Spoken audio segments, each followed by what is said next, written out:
नाज़िन कराची खां breaking news अवां खे ॾींदासीं। कराची में मोटरसाइकिल लिफ्टिंग में मुलविस ॿिनि जवाबदारनि खे CCTV फुटेज जी मदद सां गिरफ़्तार कयो वियो आहे।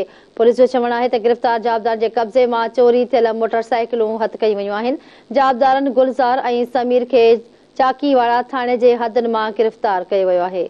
बिल्कुल नास्तीन अहम ख़बर है। आगे कंदासीं अवां खे कराची में मोटरसाइकिल लिफ्टिंग में मुलविस ॿिनि जवाबदारनि खे CCTV फुटेज जी मदद सां गिरफ़्तार कयो वियो आहे।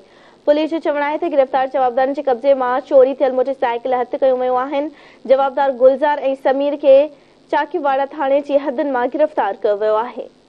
कराची खां अहम ख़बर अवां खे ॾियूं पिया। मोटरसाइकिल लिफ्टिंग में मुलविस ॿिनि जवाबदारनि खे CCTV फुटेज जी मदद सां गिरफ़्तार कयो वियो आहे। पुलिस जो चवणु आहे त गिरफ़्तार जवाबदारनि जे कब्ज़े मां चोरी थियल मोटरसाइकिलूं हथ कयूं वयूं आहिनि। ख़बर अवां खे ॾियूं पिया। जवाबदारनि गुलज़ार ऐं समीर खे चाकीवाड़ा थाणे जे हदुनि मां गिरफ़्तार कयो वियो आहे।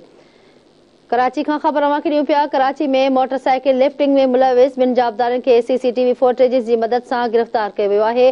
पुलिस जो चवणु आहे त गिरफ़्तार जवाबदारनि जे कब्ज़े मां चोरी थियल मोटरसाइकिलूं हथ कयूं वयूं आहिनि। बिल्कुल नास्तीन जवाबदार गुलज़ार ऐं समीर खे चाकीवाड़ा थाणे जी हदनि मां गिरफ़्तार कयो वियो आहे। आगाह करे पिया अवां खे कराची में मोटरसाइकिल लिफ्टिंग में मुलविस ॿिनि जवाबदारनि खे CCTV फुटेज जी मदद सां गिरफ़्तार कयो वियो आहे।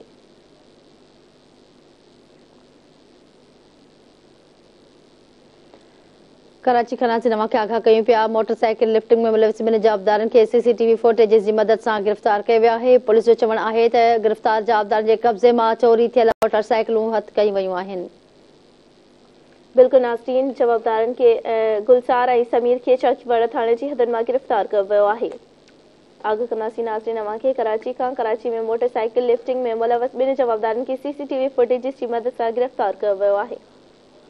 पुलिस जो चवणु आहे त गिरफ़्तार जवाबदारनि जे कब्ज़े मां चोरी थियल मोटरसाइकिलूं बि हथ कयूं वयूं आहिनि। जवाबदार गुलज़ार ऐं समीर खे चाकीवाड़ा थाणे जी हदनि मां गिरफ़्तार कयो वियो आहे।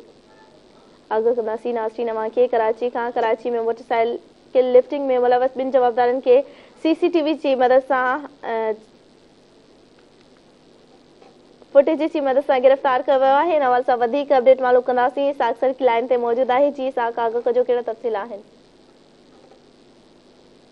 सिटी जो इलाइक़ो आहे चाकीवाड़ा, जिते मोटरसाइकिल लिफ्टिंग में मुलविस जेके ॿ जवाबदार आहिनि उन्हनि खे CCTV फुटेज जी मदद सां गिरफ़्तार कयो वियो आहे। जॾहिं त जेके ॿ जवाबदार आहिनि उन्हनि जे कब्ज़े मां मोटरसाइकिल ऐं ॿियो सामान बि हथ कयो वियो आहे। जॾहिं त जवाबदार जेको आहे चाकीवाड़ा जी हद मां गिरफ़्तार थिया आहिनि। जॾहिं त जवाबदारनि जी सुञाणप गुलज़ार ऐं समीर तौरु कई वई आहे। जॾहिं त जेके गिरफ़्तार जवाबदार आहिनि उहे CCTV फुटेज में मोटरसाइकिल चोरी कंदे वाज़े तौर ते ॾिसी सघजनि था। जॾहिं त जेके जवाबदार आहिनि उहे लियारी जे मुख़्तलिफ़ इलाइक़नि मां मोटरसाइकिलूं चोरी करे उन्हनि जो सामान विकिरो कंदा हुआ। जॾहिं त SHO चाकीवाड़ा आहे ज़ुबैर नवाज़, उनजे मुताबिक़ जेको आहे जेके चोर आहिनि उहे जेको आहे मुख़्तलिफ़ कराची जे इलाइक़नि में लियारी मां बाइक चोरी करे सेल कंदा हुआ। जॾहिं त जेके मोटरसाइकिलूं हथ कयूं वियूं आहिनि उन्हनि जे ख़िलाफ़ केस बि दाख़िल आहिनि।